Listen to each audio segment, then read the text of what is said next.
मल्हार। ध्वनि चीखती हुई उसके आगे आकर खड़ी हो गई और उसका रास्ता रोक लिया। तुम मुझे छोड़कर नहीं जा सकते। ये प्लान मैंने हम दोनों के लिए बनाया है। मल्हार अब उसके सामने बेहद गंभीर भाव लिए खड़ा था। अपने प्लान को बेहतर करो और डॉक्टर रिहांश से शादी करके सेटल हो जाओ। आगे उसके साथ रहना है या नहीं, ये तुम्हारा फैसला है, लेकिन उसकी वजह मुझसे कभी मत समझाना, ध्वनि। मैं न पलके बिछाकर तुम्हारा इंतजार करूंगा, न किसी को धोखा देकर तुम्हें वापस अपने जीवन में आने दूंगा। अगर तुम उसे छोड़ती हो या तलाक लेती हो तो भी मेरे पास मत आना। ये मैं तुम्हें आखिरी बार समझा रहा हूं। तुम्हें जो करना है करो, मुझे कोई मतलब नहीं। ऐसा कैसे कह सकते हो तुम? तुम तो मुझसे प्यार करते हो ना? ध्वनि की आंखें गुरूर भरे गुस्से से लाल थीं। तुम्हें मैंने पाया था, मल्हार। इस तरह तुम मुझे छोड़कर चले जाओगे, ये सोचने की तुम्हारी हिम्मत कैसे हुई? ध्वनि ने इस बार मल्हार का कॉलर पकड़ लिया। याद रखना, अगर मुझे छोड़ने के बारे में सोचा भी या दूर जाने की हिम्मत की न तो। मल्हार ने उसकी पकड़ से अपना कॉलर छुड़ाया और हाथ झटक दिया। तो तुम आत्महत्या कर लोगी, यही ना? इस बार मल्हार ताने भरी हंसी हंसा। बहुत ब्लैकमेल कर चुकी हो, ध्वनि। तुम मुझे समझ आ गया है कि ये धमकी मात्र एक धमकी ही है। तुम जैसी लड़की किसी के लिए न जी सकती है। मरना तो बहुत बड़ी बात है। जो करना है कर लो, मुझे फर्क नहीं पड़ता। जैसे भी तुमने मुझे पाया हो, पर बांध कर नहीं रख सकती। आज के बाद मुझे ये धौंस मत दिखाना। गुलाम नहीं हूं तुम्हारा। मल्हार की फटकार ध्वनि को स्तब्ध कर गई। तुम ऐसा नहीं कर सकते, मल्हार। मैं तुम्हारे बिना नहीं रह पाऊंगी। तुम्हें मेरे साथ रहना ही होगा। ध्वनि की आंखों से आंसू निकल आए, पर उनमें जिद और गुस्सा दोनों झलक रहे थे। मल्हार भी आखिर उससे प्यार करता था, इसलिए इस बार आंसुओं के आगे पिघल ही गया। मैंने कब मना किया साथ रहने से? मैं अभी भी तैयार हूं, पर अब मेरी शर्तों पर। तुम ये साजिशें भूल जाओ, ध्वनि, और चलो मेरे साथ। मैं कभी तुम्हारा साथ नहीं छोड़ूंगा। मल्हार ने आगे बढ़कर अपनी बात रखी, पर ध्वनि ने नजरें दूसरी तरफ फेर लीं। वो अपने आंसू पोंछते हुए बोली, ये नहीं हो सकता, मल्हार। ये मुझे करना ही होगा। तो फिर मुझे भूल जाओ। मल्हार ने साफ शब्दों में अपना फैसला सुनाया और बाहर की तरफ बढ़ गया। पर इस बार फिर ध्वनि ने उसका रास्ता रोक लिया। पापा ऐसा नहीं करने देंगे। और नहीं मैं उन्हें धोखा दे पाऊंगी। प्लीज मेरा साथ दे दो, मल्हार, वरना तुम्हारे लिए अच्छा नहीं होगा। मल्हार के माथे पर बल आ गए।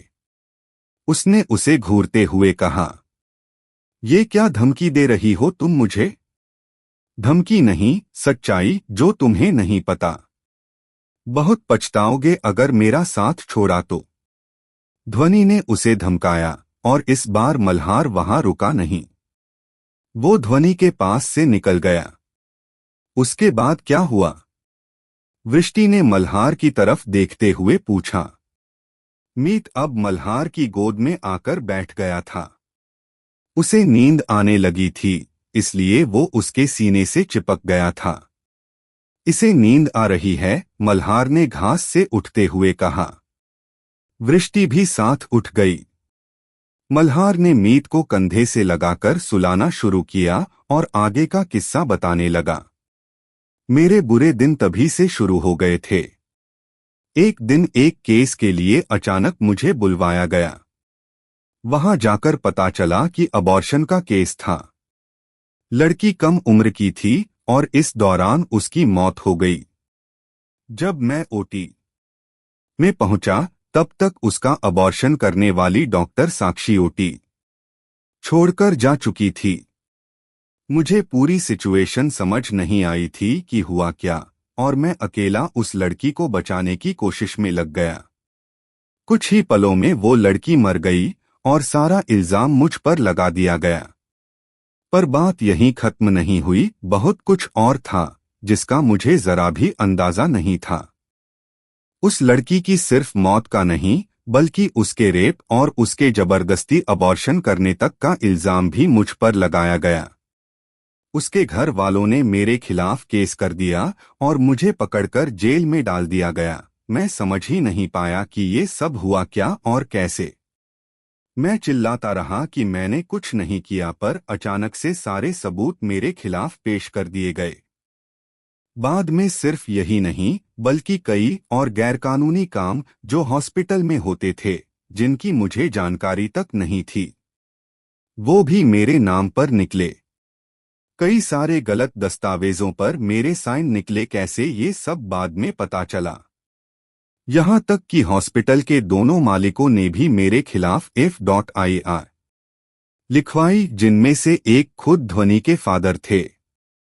मल्हार और वृष्टि अब गार्डन में टहलते हुए बातें कर रहे थे। मीत मल्हार के कंधे पर सिर रखे सो चुका था। मल्हार उसकी पीठ थपथपाते हुए वृष्टि की तरफ देखने लगा। 2 साल तक मैंने नर्क भोगा था। मेरा मेडिकल करियर पूरी तरह चौपट हो गया। मेरी वजह से पूरे परिवार का जीना हराम हो गया था। और जो इज्जत समाज में खराब हुई, उसकी वजह से माँ, पापा, भाई ने जो झेला है वो बता नहीं सकता। शुक्र है रागिनी भाभी ने भाई का साथ नहीं छोड़ा। मुझे रिमांड पर रखा गया। जुर्म कबूल करवाने के लिए मुझ पर प्रेशर डाला गया।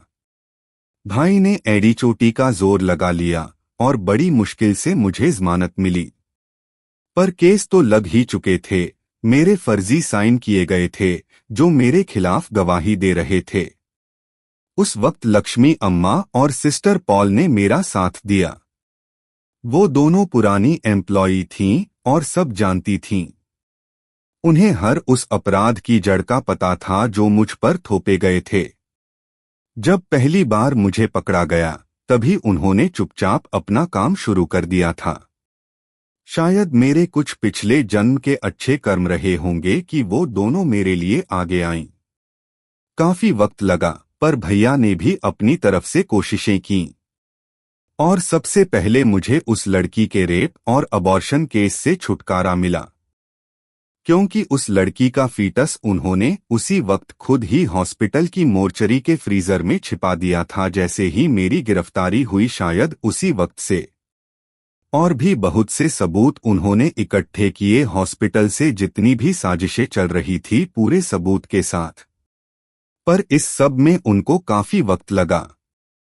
बाद में उस लड़की के घरवालों ने भी कबूल किया कि उन्होंने पैसों के लालच में झूठ बोला था, जबकि असली गुनहगार और कोई नहीं बल्कि ध्वनि के पिता ही निकले। उनके पकड़े जाने पर सारे राज खुलते गए। वो लड़की हॉस्पिटल में काम करने वाले किसी सफाई कर्मचारी की बेटी थी जो अक्सर ही हॉस्पिटल आती रहती थी। उड़ी दौरान डॉक्टर भारद्वाज की नजर उस लड़की पर पड़ी। वृष्टि हैरान थी कि मल्हार के जीवन में इतना कुछ हो गया और उसे तो भनक तक नहीं लगी।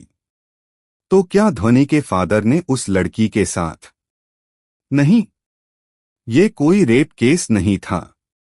उन्होंने उसका रेप नहीं किया, बल्कि वो लड़की खुद उनके पास आई थी, या शायद उसके पिता ने ही उसे भेजा था।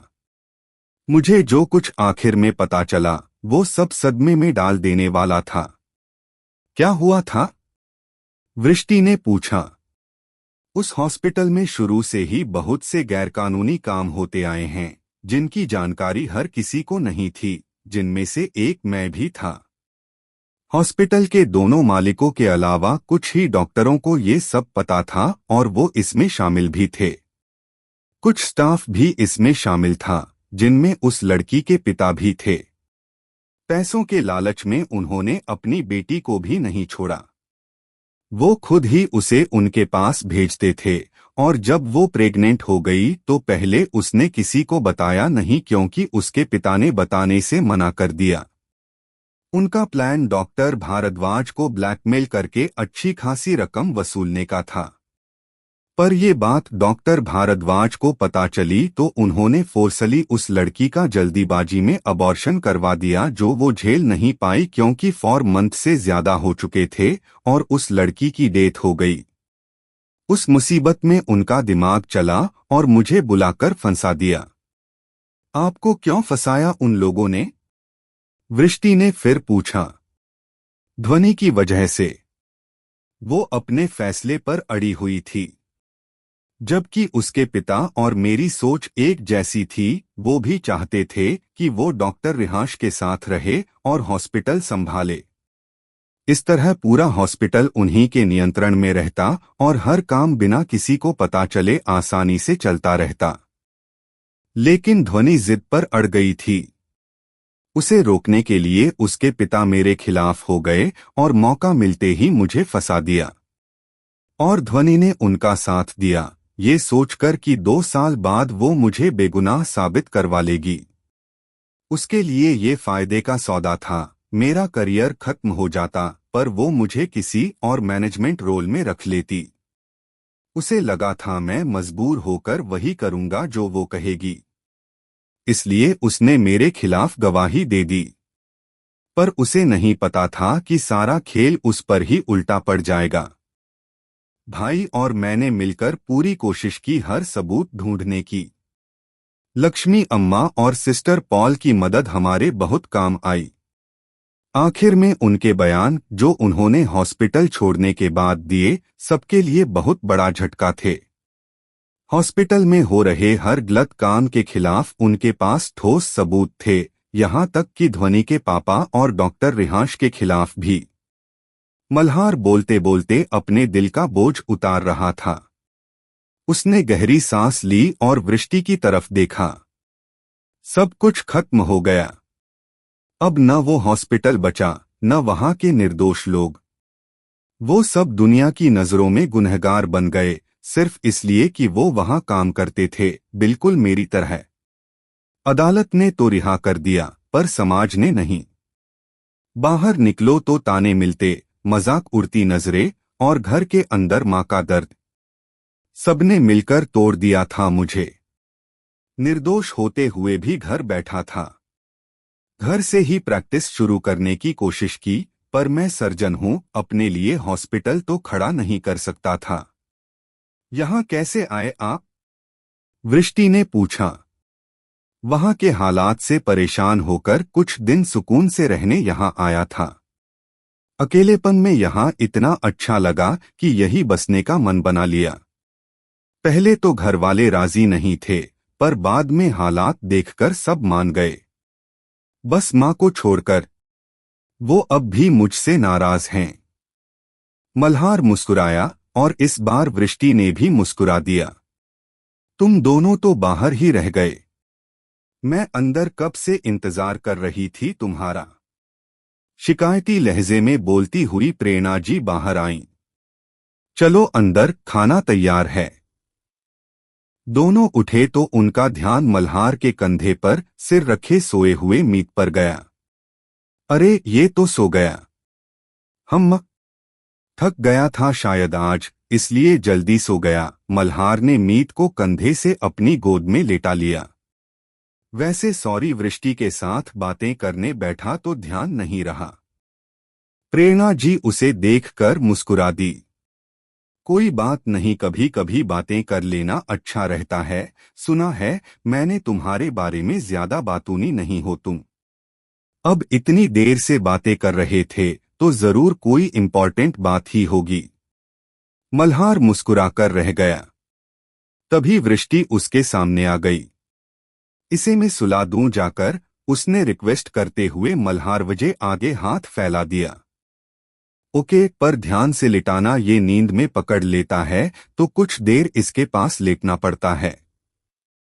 और ब्लैंकेट उड़ाने से पहले शूज खोल देना इसके। वृष्टि को मीत गोद में देने से पहले मल्हार ने कई सारी हिदायतें दे डाली और प्रेरणा जी के साथ डाइनिंग हॉल में चला आया। वृष्टि मीत बड़े शौक से गोद में लेकर उसके कमरे की तरफ बढ़ गई। उसको जाते हुए प्रेरणा जी देख रही थी। वैसे मल्हार, तुम्हें दिक्कत नहीं आई मीत के साथ? कैसे संभालते हो इसे? माँ और बाप दोनों बनकर प्रेरणा जी ने साथ चलते हुए पूछा। शुरू में बहुत दिक्कत आई थी, पर धीरे धीरे सब होता चला गया और फिर एक वक्त आया जब मुझे इस सब की आदत सी हो गई और अब तो मीत मेरे जीवन का हिस्सा है। मल्हार उनको डाइनिंग तक ले आया और उनके लिए एक जेंटलमैन की तरह कुर्सी खींचकर उन्हें बैठने का इशारा किया। प्रेरणा जी बैठ गई तो मल्हार खुद किचन की तरफ चला आया। कुछ ही पल बाद वो अपने साथ किचन में से नलिनी जिनको भी निकाल कर ले आया। आप बैठो, यहाँ खाना मैं लगा देता हूँ। मल्हार ने नलिनी जी को भी प्रेरणा जी के बगल में बैठा दिया और खाना वो खुद लगाने लगा। सबसे बात करते हुए उसने पूरा डाइनिंग सजा दिया था। ओहो, ये सब देखकर तो बचपन की याद आ गई। माँ भी यही सब चूल्हे पर बनाकर खिलाती थी। प्रेरणा जी ने खाने में बथुआ का साग लहसुन के तड़के वाला देखा तो खुश हो गई। साथ में बाजरे की रोटी, सेव टमाटर की सब्जी, हरे चने की कड़ी भी और साथ मक्के की राबड़ी। मल्हार ने खुद उनकी प्लेट लगा कर दी। साथ ही नलिनी जी भी उनकी आवभगतने लगी हुई थी। आप शुरू कीजिए, मैं वृष्टि को बुलाकर लाता हूँ। दोनों को प्लेट लगा मल्हार मीत के कमरे की तरफ चला आया। कमरे में हल्की रोशनी के साथ शांति पसरी हुई थी। मल्हार ने गेट खोला और अंदर चला आए और सामने का नजारा देख उसके चेहरे पर भूली बिसरी मुस्कान चली आई, जो कभी वृष्टि को सोते हुए देखकर उसके चेहरे पर चली आती थी। वृष्टि मीत के साथ उसके बिस्तर में लेटे हुए सो चुकी थी। मल्हार ने उसे देखा और दोनों के करीब चला आया। वृष्टि को बुलाने के इरादे से आए मल्हार के कदम दरवाजे के पास ही ठिठक गए। मीत पूरी तरह से वृष्टि के सीने से चिपक कर सो रहा था। साथ ही उसने अपनी छोटी सी मुट्ठी में वृष्टि की कुर्ती भी पकड़ी हुई थी। मल्हार की नजरें कुछ पल के लिए दोनों पर ठहर गईं। होठों पर भले ही मुस्कान थी, पर दिल में एक कसक सी उठी। क्यों? क्योंकि मीत उसे कभी इतनी मजबूती और शिद्दत से पकड़कर नहीं सोया था और ये लम्हा उसे अकेलेपन का एहसास करवा गया। हम कितनी भी कोशिश कर लें, पर जो कमी रह जाती है वह कभी पूरी नहीं हो पाती। उसने मीत के लिए कोई कमी नहीं छोड़ी थी, फिर भी उस बच्चे का मासूम दिल अपनी माँ के वजूद को ढूंढ ही लेता है। वो उसे क्या ही समझा पाता। मल्हार ये देख अलग ही चिंता में खो चुका था।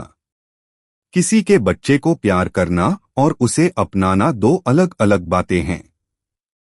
आज अगर घर में ये सब न हुआ होता तो वो मीत को वृष्टि से कभी इतना घुलने मिलने नहीं देता। इससे उसके मीत का दिल ही दुखना था। वृष्टि हमेशा तो उसके पास नहीं रहनी थी। मल्हार कुछ कदम आगे बढ़ा और बहुत हल्की आवाज में वृष्टि को पुकारा, पर वृष्टि कुछ ही देर में दुनिया से बेखबर होकर सो चुकी थी। उसकी पहले भी यही आदत थी, नींद बहुत गहरी ही आती थी उसे और जल्दी आती थी। मल्हार हैरान था ये देखकर कि वो अभी भी बिल्कुल पहले जैसी ही है। और अब जब वह पूरी तरह सो चुकी थी तो मल्हार के पास सिर्फ एक ही रास्ता था। उसने वृष्टि की बाजू को हल्का सा हिलाया और फिर से हल्की सी आवाज भी लगाई, यह ध्यान रखते हुए कि मीत न उठ जाए।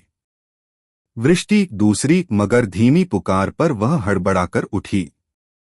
सामने मल्हार को खड़ा देखा। वह थोड़ा झुका हुआ था उसकी तरफ। वृष्टि को अजीब लगा, शायद उसे आवाज देने के लिए झुकना पड़ा हो, पर अब वह तुरंत सीधा खड़ा होकर उसे उठने का इशारा कर रहा था। अपनी हरकत पर शर्मिंदा होती हुई वह झट से उठने लगी, पर तभी मीत की पकड़ उसने खुद पर महसूस की। उसने अभी भी उसकी कुर्ती पकड़ी हुई थी। वृष्टि को बुलाने के इरादे से आए मल्हार के कदम दरवाजे के पास ही ठिठक गए। मीत पूरी तरह से वृष्टि के सीने से चिपक कर सो रहा था। साथ ही उसने अपनी छोटी सी मुट्ठी में वृष्टि की कुर्ती भी पकड़ी हुई थी। मल्हार की नजरें कुछ पल के लिए दोनों पर ठहर गईं। होठों पर भले ही मुस्कान थी, पर दिल में एक कसक-सी उठी। क्यों? क्योंकि मीत उसे कभी इतनी मजबूती और शिद्दत से पकड़कर नहीं सोया था, और ये लम्हा उसे अकेलेपन का एहसास करवा गया। हम कितनी भी कोशिश कर लें, पर जो कमी रह जाती है वह कभी पूरी नहीं हो पाती।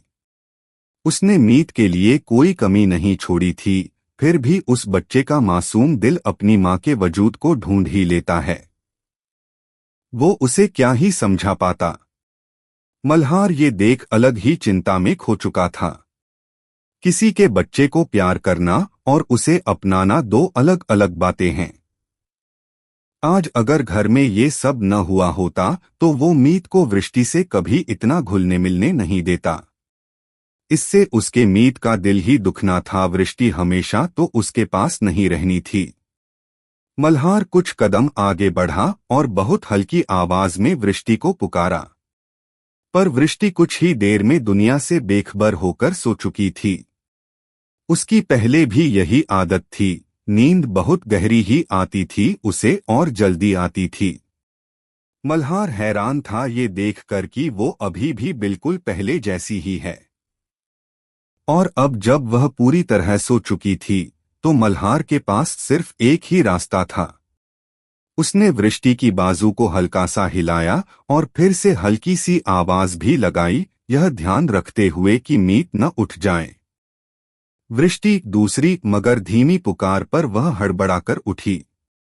सामने मल्हार को खड़ा देखा, वह थोड़ा झुका हुआ था। उसकी तरफ वृष्टि को अजीब लगा, शायद उसे आवाज देने के लिए झुकना पड़ा हो, पर अब वह तुरंत सीधा खड़ा होकर उसे उठने का इशारा कर रहा था। अपनी हरकत पर शर्मिंदा होती हुई वह झट से उठने लगी, पर तभी मीत की पकड़ उसने खुद पर महसूस की। उसने अभी भी उसकी कुर्ती पकड़ी हुई थी। शश धीरे, मीत उठ जाएगा, मल्हार ने फुसफुसाकर कहा। तो वृष्टि भी वैसे ही लेटी रह गई। मीत उसके साथ ही हिल चुका था, पर बात सिर्फ इतनी सी नहीं थी। मीत के पकड़ने पर कुर्ती का गला थोड़ा ज्यादा ही खींच गया और वृष्टि का गला गहराई के साथ दिखने लगा। अपनी हालत पर शर्मिंदा होती वृष्टि ने घबराकर गले पर हाथ रख लिया और ध्यान तुरंत मल्हार की तरफ गया, जो पहले ही अपना मुंह फेर कर खड़ा था। शायद उसने देख लिया था। अपनी हालत पर शर्मिंद होती वृष्टि ने कोशिश की मीत की मुट्ठी में से अपनी कुर्ती का गला छुड़वाने की, पर रुको, मैं हाथ हटाता हूं, तुम उठकर बाहर चली जाना। आखिर मजबूर हो मल्हार ने मीत को ही दूसरी तरफ से गोद में उठा लिया और झटके के साथ वृष्टि भी उससे अलग हो गई। किसी तरह कुर्ती उसकी मुट्ठी से निकाल ही ली। छोटे से नाजुक हाथ में कितना दम होता भला। पर नींद में भी उसे एहसास हो गया था, इसलिए उसका मुंह रोने जैसा हो गया। तुम जाओ, मैं आता हूँ, वृष्टि के उठते ही मल्हार ने कहा और मीत को लेकर बेड पर लेटा दिया और खुद भी पास बैठ गया ताकि उसे फिर से गहरी नींद में सुला सके। वृष्टि उसे देखती रह गई। मल्हार सच में एक अच्छे पिता की तरह मीत को संभाल रहा था।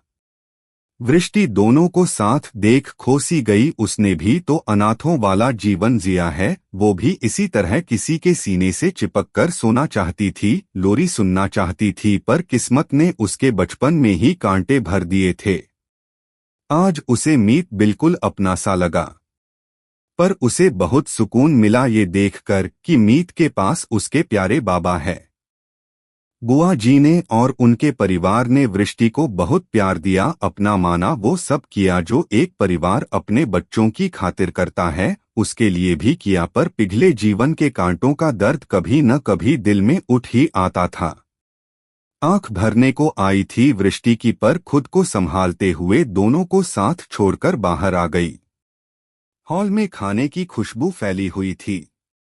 वृष्टि डाइनिंग के पास आई और खाना देखकर खुश हो गई।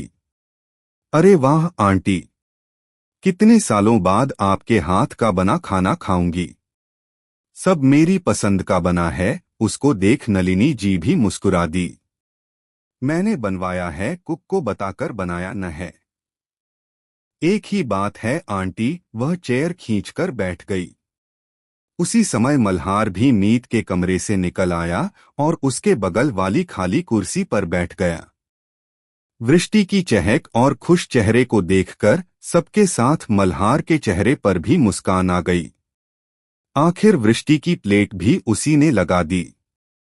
खाना खाते वक्त भी नलिनी जी और प्रेरणा की बातें चलती रहीं, पर नलिनी जी की निगाहें लगातार मल्हार और वृष्टि पर थीं। दोनों अभी बातें करते हुए खाना खा रहे थे। उनको इस तरह साथ देख वह निश्चिंत थीं कि मल्हार सब संभाल रहा है, लेकिन उन्हें सबसे ज्यादा सुकून मिलता था मल्हार को वृष्टि के साथ बैठे देखकर। बार बार उनके ख्यालों में वृष्टि की मां अंजलि आ रही थी।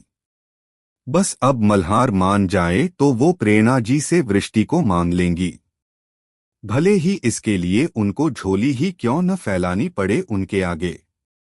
जिंदगी की राहें अलग अलग मंजिलें खोज रही थीं, पर किसी को भनक तक नहीं थी। सिर्फ मासूम मीत के बाल मन ने बहुत कुछ बिना कहे समझ लिया था और पाने की एक छोटी सी हसरत भी पाल ली थी। इसलिए सुबह उठने के बाद आज पहली बार उसने मल्हार के अलावा किसी और का नाम लिया। बाबा, आंटी काएं? दूध का सिपर पकड़ाते हुए मल्हार ने उसे एकदम से देखा। उसके बेटे और उसके बीच पहली बार कोई आया था। उसे रात का मंजर याद आ गया। उसे वह अपनी प्रतिद्वंदी जैसी लगी। आंटी अपने घर गई और तुम चुपचाप अपना दूध फिनिश करो। मीत ने मुंह बनाकर सिपर मुंह से लगा लिया। मल्हार आज के लिए उसके कपड़े निकालने लगा। अपने साथ वह उसे नहला धुलाकर तैयार भी कर देता था ताकि मां को परेशानी न हो। तू रहने दे, मैं तैयार कर दूंगी इसे। वैसे तुझे आज भी हॉस्पिटल जाना है क्या? नलिनी जी उसके करीब आकर बोली। वह अलमारी खोलकर खड़ा था। मल्हार ने उनको देखा। वो समझ रहा था अपनी मां को इसलिए जवाब देने का मन नहीं हुआ उसका। मैं कर दूंगा मां, मीत को तैयार, आप परेशान हो जाती होंगी। मल्हार ने बहुत सहजता से कहा, पर नलिनी जी के दिल को उसकी सहजता भी लग गई। उसे ये सब कल की बातें की वजह से लगा। इतनी भी बुरी नहीं हूं मैं, बस कल पता नहीं कौन सा भूत मेरे सिर पर सवार हुआ कि वो सब के गई, पर तू तो दिल से लगाकर बैठ गया। नलिनी जी की आवाज भारी होने लगी। वो नम आंखों को पोंछती हुई बाहर जाने को पलट गई, पर मल्हार हारता सा उनके पीछे लपकता सा आ गया और बाहर जाने से रोक लिया। माँ, आप भी न। वैसा कुछ नहीं है, आप क्यों बुरा मना रही हैं? वो उनको मानते हुए बोला और उनको मीत के बेड के कोने पर बैठा दिया। मीत को इतना समझ आया कि उसकी दादी रो रही है। वो सिपर एक तरफ फेंक अपनी दादी के गले से जा लटका। दादी नहीं लोते कहते हुए बार बार उनके गालों को चूमने लगा और गोद में घुसकर बैठा गया ताकि आराम से अपनी दादी को प्यार कर सके। मल्हार उसकी हरकत पर मुस्कुरा दिया।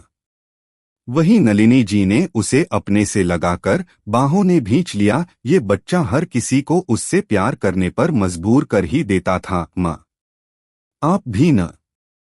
वैसा कुछ नहीं है, आप क्यों बुरा मना रही हैं? वो उनको मानते हुए बोला और उनको मीत के बेड के कोने पर बैठा दिया। मीत को इतना समझ आया कि उसकी दादी रो रही है। वो सिपर एक तरफ फेंक अपनी दादी के गले से जा लटका। दादी नहीं लोते कहते हुए बार बार उनके गालों को चूमने लगा और गोद में घुसकर बैठा गया ताकि आराम से अपनी दादी को प्यार कर सके। मल्हार उसकी हरकत पर मुस्कुरा दिया। वहीं नलिनी जी ने उसे अपने से लगाकर बाहों ने भींच लिया। ये बच्चा हर किसी को उससे प्यार करने पर मजबूर कर ही देता था। मां के पास मीत को छोड़कर मल्हार हॉस्पिटल के लिए निकल तो आया था, पर आज उसका वहां कोई काम नहीं था। उसने झूठ कह दिया था कि आज भी उसे हॉस्पिटल जाना है, वरना प्रेरणा जी ने उन्हें दोपहर से अपने घर बुला लिया था। मां का तो ठीक था, पर वह मीत को इतनी देर तक वृष्टि के पास भेजना नहीं चाहता था। बिना मां के बच्चा बड़ा हो रहा था। कहीं वृष्टि के मोह में बंध गया तो वह उसे कैसे संभालेगा? और वह वृष्टि के लिए भी कोई परेशानी खड़ी नहीं करना चाहता था। उसकी अपनी जिंदगी है, वह क्यों अपने बच्चे की वजह से उसे परेशान करे? आज उसने गाड़ी दूसरे रास्ते पर मोड़ ली कि कुछ नहीं तो रास्तों से ही पहचान हो जाएगी। नई जगह थी, पूरी तरह उसने भी नहीं देखा था। और यूं ही जाते हुए रास्ते में एक मंदिर दिखा तो गाड़ी रोक दी। सुकून की इससे बेहतर जगह उसे कभी नहीं मिली। गाड़ी एक तरफ लगाकर वह मंदिर में चला गया। भगवान के दर्शन किए, कुछ देर शांत वातावरण में बैठा रहा, पर कब तक? आखिर उठकर बाहर आ गया और वापस गाड़ी में बैठ गया। कुछ देर यूं ही यहाँ वहां घूमते हुए आखिर वो हॉस्पिटल आ ही गया और उसने गाड़ी पार्किंग में लाकर रोकी और हॉस्पिटल की तरफ चल दिया। कॉरिडोर के साइड में बने ओपन क्यूब में कुछ इंटर्न डॉक्टर मस्ती मजाक में लगे हुए थे। आज सभी फ्री थे, काम कम था, पर ड्यूटी जरूरी थी, इसलिए चले आए थे और अब टाइम पास हो रहा था। सरसरी से निगाह डाल मल्हार आगे बढ़ गया, पर तभी किसी की हंसी ने उसका ध्यान खींचा और मल्हार एक बार फिर उस तरफ देखने को मजबूर हो गया। वृष्टि सबके बीच बैठी हंस रही थी। निलय शायद उसे कुछ खिला रहा था। मल्हार ने दोनों को देखा, वो दोनों अपने ही मस्त किसी बात पर जोरों से हंसते हुए बातें कर रहे थे। निलय अच्छा लड़का था वृष्टि के लिए, इससे ज्यादा उसने सोचा नहीं और रिसेप्शन की तरफ बढ़ गया। उसकी खिलखिलाहट काफी दूर तक सुनाई देती रही। रिसेप्शन पर इन्फॉर्म करते हुए वह वार्ड की तरफ चला गया। जल्द ही उसके पास एक नर्स और एक वार्ड बॉय पहुंच गए। अपने मरीजों को एग्जामिन करने में उसे मुश्किल से 20 मिनट ही लगे थे और मल्हार वहीं से वापस लौटने के लिए बाहर निकल आया। रिसेप्शन से गुजरते हुए वह निकला ही था कि वहां बैठी सुजैन ने आवाज लगाकर उसे रोक लिया। सर, आपका एक पेशेंट केबिन में आपका वेट कर रहा है। वह मुस्कुराते हुए बोली। इमरजेंसी है? मल्हार ने पूछा। नो सर, बट सुजैन उसके पूछने भर से घबरा गई। आज तो ओपीडी ऑफ रहता है ना? अगर इमरजेंसी नहीं थी तो कल आने को क्यों नहीं कहा? मल्हार थोड़ा नाराज हुआ। उसे भी घर जाना था, मीत से वादा करके आया था कि आज बाबा उसे साइकिल दिलवाकर लाएंगे और चलाना भी सिखाएंगे। सॉरी सर, बट वो स्टाफ से है तो मैं मना कर देती हूँ। मल्हार की नाराजगी से डरकर उसने रिसेप्शन का फोन उठा लिया। रहने दो, मैं देख लेता हूँ। मल्हार ने उसे रोका और वापस अंदर की तरफ चल दिया। केबिन का दरवाजा खोलते ही वह भीतर गया और सामने चेयर पर बैठी उसका इंतजार करती वृष्टि को देखकर उसके कदम वहीं थम गए। ये क्या है वृष्टि? वह हैरानी से बोला। तुम हो यहाँ? और मुझे लगा कि आपकी मरीज हूं। और क्या भूल गए मेरी जख्मी बाजू जिस पर आपने स्टिच लगाए थे? वृष्टि ने अपनी बाजू उठाकर उसे दिखाई जैसे सबूत दे रही हो, पर उसकी हरकत पर मल्हार के चेहरे पर मुस्कान आ गई जिसे उसने मुश्किल से कंट्रोल किया। तुम खुद भी डॉक्टर हो क्या ये भूल गई? मल्हार अंदर आकर बोला। अरे वो कैसे भूल सकती हूँ, पर अभी पूरी तरह डॉक्टर नहीं बनी हूं, न परमिशन नहीं है इलाज करने की। वृष्टि ने जैसे सारे जवाब पहले से सोच रखे थे। मजाक कर रही हो? मल्हार हंस दिया। हाथ दिखाओ अपना। मल्हार के कहने पर वृष्टि ने जैकेट उतारकर एक तरफ रख दी। अंदर उसने हाफ स्लीव टी शर्ट पहनी थी। मल्हार का ध्यान न चाहकर भी उसके वजूद पर चला गया। साधारण सूट में ऊपर से नीचे तक ढकी रहने वाली वृष्टि अब बिल्कुल अलग दिखने लगी थी। व्यक्तित्व में ही नहीं बल्कि उसकी आत्मविश्वास भी बढ़ा था उसका इन 5 सालों के दौरान। मल्हार ने उसकी बाजू से बैंडेज हटाकर घाव देखा जिस पर उसने टांके लगाए थे।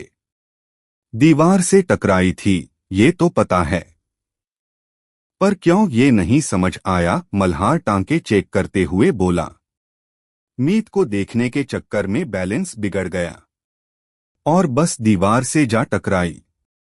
मीत दिख गया था तो भागी क्यों? रुकना चाहिए था न? मल्हार ने पूछा। वो, मुझे लगा कि। वृष्टि हिचकिचाई। क्या लगा? मल्हार ने टेबल से टेक लगाते हुए पूछा। वो उसकी बाजू का इलाज कर चुका था। मुझे लगा आपको अच्छा नहीं लगेगा मेरा आना, तो मैं। वृष्टि ने धीमे से कहा। रियली? ऐसा लगा था। मल्हार ने गहराई से उसे देखा।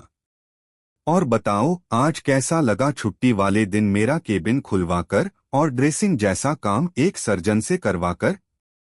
मल्हार अब उसे आंखें छोटी करके देखने लगा था। उसे पता था कि वो उस वक्त नाराज थी इसलिए नहीं आई घर।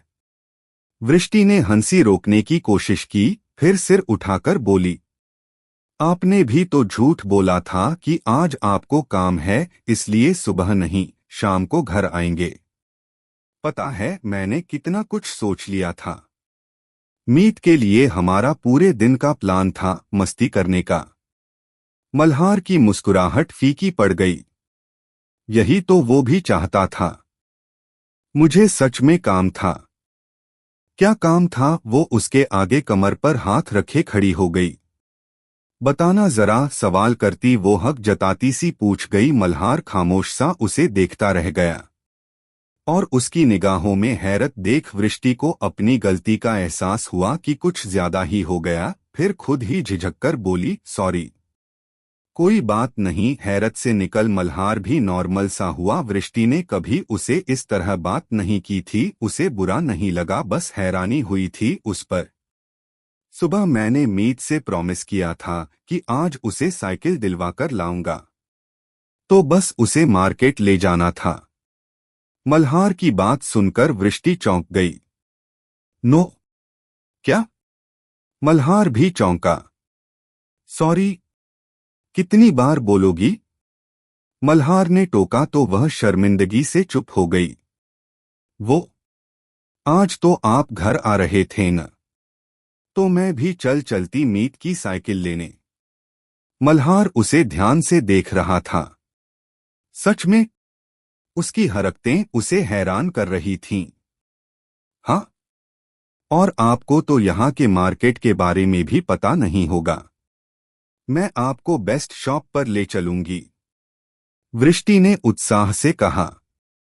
उसकी हरकतों कर सच में मल्हार को अब हंसी आने लगी थी। ओके, मल्हार ने हार मान ली। कब पहुंच रही हो घर? 4 बजे तक, वृष्टि ने तुरंत ही जवाब दिया। आप पहले हमारे घर आएंगे फिर हम मीत को लेकर मार्केट चलेंगे। ओके। मल्हार उसके साथ केबिन से बाहर निकल आया और सामने ही उसे निलय आता हुए दिखा जो नाराजगी से वृष्टि की तरफ देख रहा था। और पास आते ही वृष्टि से निगाहें हटा मल्हार की तरफ निगाहें घुमा ली। क्या काम था? वो उसके आगे कमर पर हाथ रखे खड़ी हो गई। बताना जरा, सवाल करती वो हक जताती सी पूछ गई। मल्हार खामोश सा उसे देखता रह गया और उसकी निगाहों में हैरत देख वृष्टि को अपनी गलती का एहसास हुआ कि कुछ ज्यादा ही हो गया। फिर खुद ही झिझककर बोली, सॉरी। कोई बात नहीं। हैरत से निकल मल्हार भी नॉर्मल सा हुआ। वृष्टि ने कभी उसे इस तरह बात नहीं की थी। उसे बुरा नहीं लगा, बस हैरानी हुई थी उस पर। सुबह मैंने मीत से प्रॉमिस किया था कि आज उसे साइकिल दिलवाकर लाऊंगा, तो बस उसे मार्केट ले जाना था। मल्हार की बात सुनकर वृष्टि चौंक गई। नो? क्या? मल्हार भी चौंका। सॉरी, कितनी बार बोलोगी? मल्हार ने टोका तो वह शर्मिंदगी से चुप हो गई। वो, आज तो आप घर आ रहे थे न, तो मैं भी चल चलती मीत की साइकिल लेने।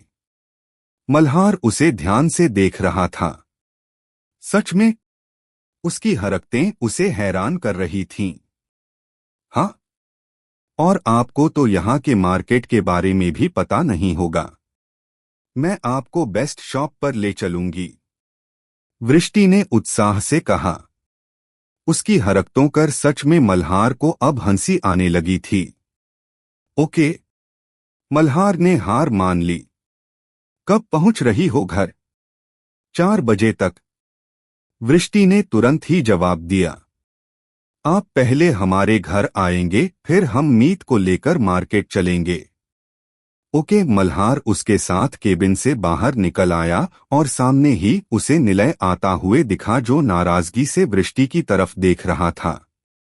और पास आते ही वृष्टि से निगाहें हटा मल्हार की तरफ निगाहें घुमा ली। दूर से ही निलय को आते देख मल्हार अपनी जगह रुक गया। चलो, तुम्हारे भी दोस्त आ रहे हैं, मैं भी निकलता हूँ।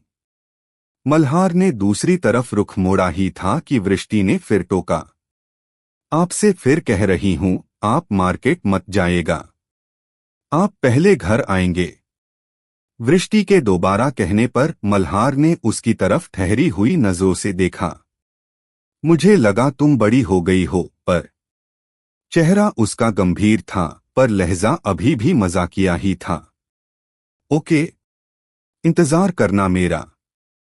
हल्की मुस्कान के साथ मल्हार बाहर की तरफ बढ़ा और मुड़ते हुए बरबस ही एक बार फिर निलय और वृष्टि की ओर उसकी निगाहें उठ गई। निलय जैसे ही वृष्टि के करीब आया, वृष्टि ने दांत दिखाते हुए अपने कान पकड़ लिए। निलय नाराज था और वह उसे मना रही थी। मल्हार ने यह झलक देखी, वृष्टि की भी अब अपनी दुनिया थी, जिसे हर रोज अब मल्हार देख रहा था। वो बाहर निकलकर पार्किंग में आया, गाड़ी स्टार्ट की और घर के लिए निकल गया। मुझसे झूठ बोलकर तू यहाँ आई थी? मल्हार के जाने के बाद निलय वृष्टि के करीब पहुंचते ही बोला। वृष्टि ने हमेशा की तरह मुस्कुराते हुए कान पकड़ लिए। दोनों काफी देर तक वहीं खड़े होकर बातें करते रहे, रूठना, मनाना, बस वही सब कुछ वक्त तक चलता रहा। कुछ ही देर में उनके पास चिराग भी चला आया और निलय के कंधे पर अपनी बाजू रखकर उनके साथ ही खड़ा हो गया। निलय भी कमर पर हाथ रखे पूरे यारों की तरह खड़े हो बातें करने लगा। मल्हार की गाड़ी की आवाज सुनकर मीत अपनी मटर की कटोरी वहीं छोड़कर बाहर भागने को हुआ। बाबा! वह अंदर से ही चिल्लाया, क्योंकि बाहर जाने का दरवाजा बंद था। बाबा अंदर ही आएंगे, कहाँ जाएंगे? उसे भागते देख नलिनी जी उसकी कटोरी उठाए पीछे आईं। अभी कुछ पल पहले तक तो वह शांति से खा रहा था। बाबा साइकिल लाए, वह उछलते हुए बोला। उसे पूरा यकीन था कि आज बाबा जल्दी आए हैं तो उसकी साइकिल लेकर आए होंगे। मल्हार को उसकी चीखें बाहर तक सुनाई दे गईं। अब उसे खुद पर गुस्सा आया कि उसने वृष्टि को साइकिल की बात क्यों बताई। वह कैसे मीत को 3-4 बजे तक रोकेगा? घड़ी देखी, अभी तो सिर्फ 1 बजा था। मल्हार गेट खोलते ही अंदर आया और मीत दौड़कर उसकी गोद में चढ़ गया। नलिनी जी भी उसके उतावलेपन पर हंस दीं और फिर सोफे पर जा बैठीं। दूर से ही निलय को आते देख मल्हार अपनी जगह रुक गया। चलो, तुम्हारे भी दोस्त आ रहे हैं, मैं भी निकलता हूँ। मल्हार ने दूसरी तरफ रुख मोड़ा ही था कि वृष्टि ने फिर टोका। आपसे फिर कह रही हूँ, आप मार्केट मत जाइएगा। आप पहले घर आएंगे। वृष्टि के दोबारा कहने पर मल्हार ने उसकी तरफ ठहरी हुई नजरों से देखा। मुझे लगा तुम बड़ी हो गई हो, पर चेहरा उसका गंभीर था, पर लहजा अभी भी मजाकिया ही था। ओके, इंतजार करना मेरा। हल्की मुस्कान के साथ मल्हार बाहर की तरफ बढ़ा और मुड़ते हुए बरबस ही एक बार फिर निलय और वृष्टि की ओर उसकी निगाहें उठ गई। निलय जैसे ही वृष्टि के करीब आया, वृष्टि ने दांत दिखाते हुए अपने कान पकड़ लिए। निलय नाराज था और वह उसे मना रही थी। मल्हार ने यह झलक देखी, वृष्टि की भी अब अपनी दुनिया थी, जिसे हर रोज अब मल्हार देख रहा था। वो बाहर निकलकर पार्किंग में आया, गाड़ी स्टार्ट की और घर के लिए निकल गया। मुझसे झूठ बोलकर तू यहाँ आई थी। मल्हार के जाने के बाद निलय वृष्टि के करीब पहुंचते ही बोला। वृष्टि ने हमेशा की तरह मुस्कुराते हुए कान पकड़ लिए। दोनों काफी देर तक वहीं खड़े होकर बातें करते रहे, रूठना, मनाना, बस वही सब कुछ वक्त तक चलता रहा। कुछ ही देर में उनके पास चिराग भी चला आया और निलय के कंधे पर अपनी बाजू रखकर उनके साथ ही खड़ा हो गया। निलय भी कमर पर हाथ रखे पूरे यारों की तरह खड़े हो बातें करने लगा। मल्हार की गाड़ी की आवाज सुनकर मीत अपनी मटर की कटोरी वहीं छोड़कर बाहर भागने को हुआ। बाबा! वह अंदर से ही चिल्लाया क्योंकि बाहर जाने का दरवाजा बंद था। बाबा अंदर ही आएंगे, कहाँ जाएंगे? उसे भागते देख नलिनी जी उसकी कटोरी उठाए पीछे आईं। अभी कुछ पल पहले तक तो वह शांति से खा रहा था। बाबा साइकिल लाए? वह उछलते हुए बोला। उसे पूरा यकीन था कि आज बाबा जल्दी आए हैं तो उसकी साइकिल लेकर आए होंगे। मल्हार को उसकी चीखें बाहर तक सुनाई दे गईं। अब उसे खुद पर गुस्सा आया कि उसने वृष्टि को साइकिल की बात क्यों बताई। वह कैसे मीत को 3-4 बजे तक रोकेगा? घड़ी देखी, अभी तो सिर्फ 1 बजा था। मल्हार गेट खोलते ही अंदर आया और मीत दौड़कर उसकी गोद में चढ़ गया। नलिनी जी भी उसके उतावलेपन पर हंस दीं और फिर सोफे पर जा बैठीं। पापा बेटा अपने पसंदीदा काम में लग गए, एक दूसरे पर प्यार बरसा रहे थे, गाल चूम रहे थे। मीत खुश होकर चीख रहा था। बाबा साइकिल ताएं? गोद से लटकते हुए वह बाहर देखने लगा। साइकिल मार्केट में है, मल्हार ने बताया। पर मीत समझा नहीं, बस इतना कि बाबा साइकिल लाकर नहीं दिए। उसने मुंह में उंगली रखते हुए पहले मल्हार को देखा, फिर नलिनी जी की तरफ, और उसका खिला चेहरा तुरंत उतर गया। दिलवाला न साइकिल इसे। देख कैसे मुंह उतर गया है इसका। नलिनी जी ने भी मल्हार को टोक दिया। मल्हार ने मीत को अपने सीने से लगाकर समझाया। पहले मीत और बाबा खाना खाएंगे, फिर थोड़ी देर आराम करेंगे। फिर तैयार होकर मीत बाबा के साथ मार्केट जाएगा साइकिल लेने। ओके? मीत ने कोई जवाब नहीं दिया, बस मायूस नजरों से उसे देखता रहा। उसे मनाने के लिए मल्हार ने उसके कान में धीरे से कहा, जैसे कोई बड़ा राज बता रहा हो। वृष्टि आंटी भी चलेगी मीत के साथ। सुनते ही मीत के चेहरे पर हल्की मुस्कान आ गई। प्रॉमिस? उसने बात पर विश्वास नहीं किया और वादा मांग लिया। मीत की चालाकी पर हंसते हुए मल्हार ने हाथ मिलाते हुए कहा, प्रॉमिस? तो मीत खिलखिलाकर हंस पड़ा। बहुत मानने पर उसने खाना खा तो लिया, पर सोने को तैयार नहीं हुआ। मल्हार उसे नीचे उसके कमरे में ही रुक गया। नलिनी जी भी वही सोती थीं, तो वे भी आ गईं। पर मीत ने दोनों को पल भर भी आराम नहीं करने दिया। पूरे समय वह अपनी किताब में दिखाता रहा कि साइकिल कैसी होगी, उसके कितने रंग होते हैं। और हर को समझ आ गया कि उसे साइकिल नहीं इंद्रधनुष के रंग चाहिए। मल्हार उसके बचपने पर हंसता हुआ उसके साथ पढ़ता रहा। हम भी ऐसे थे क्या माँ? उसने नलिनी जी की तरफ देखते हुए पूछा। और क्या, सब बच्चे ऐसे ही होते हैं। दुनिया इनके लिए नई होती है। जो पहली बार देखते हैं उसी पर मोहित हो जाते हैं। सब कुछ अजूबा होता है इनके लिए। नलिनी जी दोनों के साथ बैठी थीं। लेटने लगीं, पर मीत ने लेटने नहीं दिया। बातों ही बातों में 3:30 बज गए। माँ आप तैयार हो जाओ, मैं मीत को तैयार कर देता हूँ। मल्हार ने उसे गोद में लिया और उसके पसंदीदा कपड़े निकालने लगा। तूने तो रात में चलने को कहा था ना? नलिनी जी ने थोड़ी नाराजगी से पूछा क्योंकि उन्होंने तो पहले ही जाने का प्रोग्राम बना लिया था पर उसे मल्हार ने ही कैंसिल करवाया था। हाँ माँ, रात में ही चलना था, पर कॉलेज में वृष्टि मिल गई थी। वह जिद करने लगी कि मीत की साइकिल वो भी साथ में चलकर ही खरीदेगी। मल्हार की बात सुनकर जो नलिनी जी जो उस पर नाराज थीं, वृष्टि का नाम सुनते ही उनकी आंखों में चमक आ गई। उनके साथ जाने के नाम कर ही वो खुश हो गई। पर वो अपने बेटे को भी पहचानती थी कि उनकी ये खुशी बस वक्ती तौर पर है, इससे ज्यादा कुछ नहीं। फिर भी एक आस तो बनी। इसी बहाने वो कुछ सोचते हुए उसके करीब जाकर खड़ी हो गई। मल्हार बेटा सुन। वह बड़ी आस से उसके करीब खड़ी थीं। मीत के हाथ मुंह धोकर मल्हार उसके हाथ पांव पर लोशन लगा रहा था। हाँ माँ। बेटा क्या इस बार भी तू वृष्टि के लिए मना करेगा अगर मैंने? माँ, इस बार अगर उनकी तरफ से मना हो गया तो? मल्हार की बात सुनकर नलिनी जी कुछ पल के लिए खामोश हो गईं। क्यों मना करेगी? मुझे पता है तू आज भी पसंद है उसे।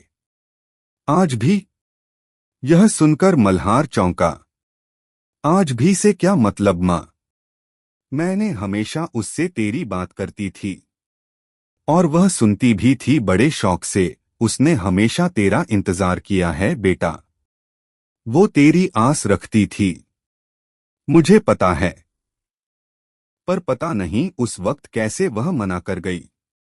मुझे अभी भी यकीन नहीं होता। बहुत पसंद करती थी तुझे।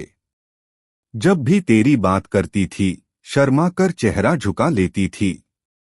वह पुराने दिन याद करते हुए धीमे से बोली। जबकि मल्हार उन